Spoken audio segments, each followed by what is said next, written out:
Okay, so this is the ambiguous case, the side-side angle case for the law of sines. So this is on the bottom half of the piece of paper that I shared with you guys if you printed out those notes. So in this case, it says solve for angle B in triangle ABC if A equals 48 degrees, side A is 4, and side B is 5. So the first thing I would do is draw this out just to kind of confirm what we have going on. And this is definitely not to scale. You're just kind of drawing something that can just help you to see what you've got, but it's never going to be to scale. So A is 48 degrees, so we can label that. Side A is 4 units long and side B is 5 units long.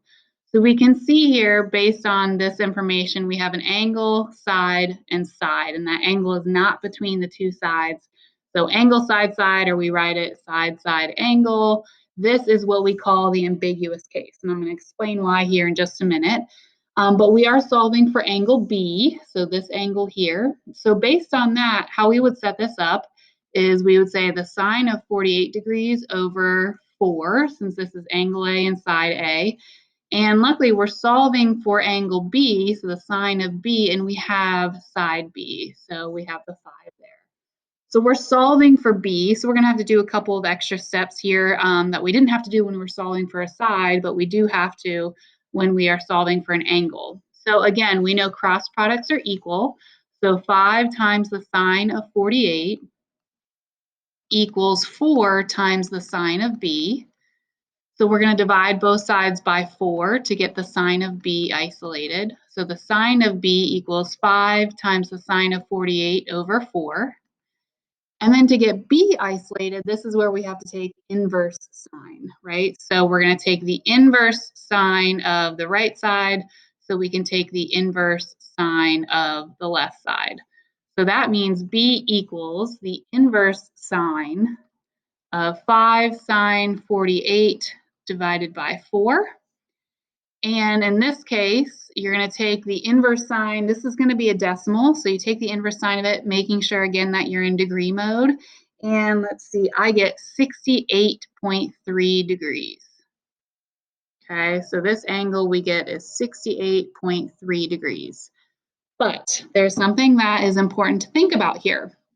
When we draw our unit circle, we know that any terminal point on the unit circle, the y coordinate here, so the point xy, the y coordinate is what gives you the sine of an angle. So here we're basically asking you the inverse sine of this gives us b. We're asking the sine of what angle is whatever that decimal is. Okay, so this angle here we determined was 68.3 degrees. And it had this given sine that we were looking for right here. In fact, let me type that in really quickly. 5 times the sine of 48 divided by 4.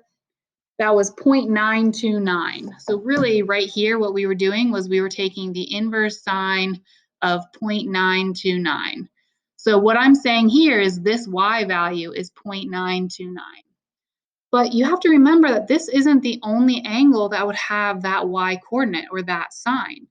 In fact, it would be this angle over here that is also 68.3 degrees up from this axis, right? This point would also have whatever that x coordinate is, but the y coordinate would be the 0.929 again. So this angle is 68.3 degrees up from 180, which means really this whole angle, so from the x-axis all the way over here, is whatever 180 minus 68.3 degrees is. And if you do 180 minus 68.3, you get 111.7 degrees. So what this means is, yes, angle B could be 68.3 degrees, but what makes it ambiguous is that's the acute version of what that angle could possibly be. But there is a second angle, this right here, which is the obtuse version of that same triangle. So this angle could be 68.3 degrees, or it could be 111.7 degrees. And you can see this visually right here. Both of these triangles are drawn where angle A was 48 degrees. It's a little bit different than from how I drew it, just based on where A, B, and C are. So B is over here and C is up here. But we have angle A is 48 degrees in both of these triangles. Side B is 5 units and side A is 4 units. So the only thing that changes here is how long is side C and what is the angle for C and for B. So in this angle B, this was that first scenario where it was, what, 68.3 degrees, right? Or you can see a second triangle can be formed here where this angle B is actually 111.7 degrees. But that triangle is still possible. That just means that from angle side side, there are multiple triangles that could possibly be created. So let's try another example. Here it says solve for theta. So we're looking for this angle, technically angle B right here. So we have, in this case, whoops, the sine of 67 degrees over 80.2 equals the sine of theta over 56.3. So again, we're going to follow the same steps. We're going to do cross products. So 56.3 times the sine of 67 equals 80.2 times the sine of theta. So to get the sine of theta isolated, we're going to divide both sides by that 80.2. And then to get theta by itself, this is where we're going to take the inverse sine of both sides. So the inverse sine of both sides will leave you with theta over here. And the inverse sine of this, if we type that all in, I believe this part right here is technically about 0.64619. So you're doing the inverse sine of that. And your calculator is always going to give you the angle between 0 and 90 degrees. Okay, that's your default. So you're going to get the acute angle here, and you're going to get it's about 40.25 degrees. So one possibility is this angle is 40.25 degrees. Okay, but remember that means that the other possibility, if one angle at 40.25 degrees here gives you that sine, then 40.25 degrees up from 180 will also give you that sine. So if I do 180 minus 40.25, we get 139.75. But here's something that I want you to point out. 139.75 degrees, would that work for this angle right here? Well, think about 139.75 or almost 140 degrees. This angle here is 67 degrees. All of the angles in a triangle are supposed to add up to be 180. So 139.75 degrees is too big for a possible angle here, which means in this case, the 139.75 doesn't work. Theta can only be the 40.25 degrees. So what I've just shown you is with this ambiguous case, when you're given angle, side, side, again, that's what we have here, angle, side, side, but I'm going to write it side, side, angle. That's an ambiguous case. You might get two different possible answers for what that angle could be, or you might discover that only one of them works. Okay, so we're going to do one more together. In this scenario, we're going to need to draw it out. So I have that side A is 30 units, side C is 40 units. So if I label A, B, and C, A is 30 units, C is 40 units, and angle A is 37 degrees. And we're going to be looking for, it says angle C, so angle C right here. So that means, since this is angle side side, it is law of sines.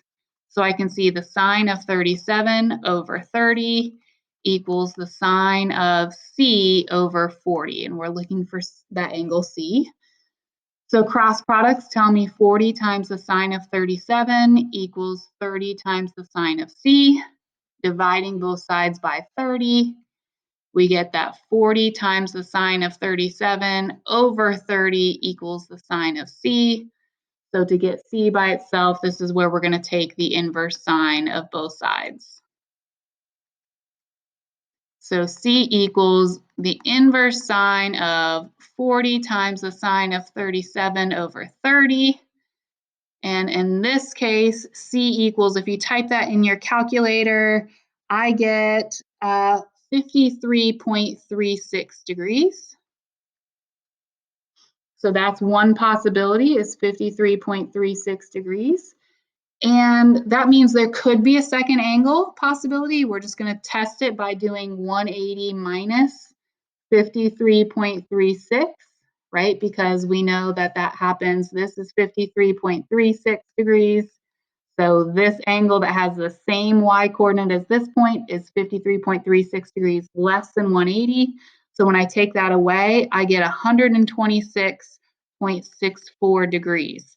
So really what we're checking is if I add 126.64 and 37, am I still under 180?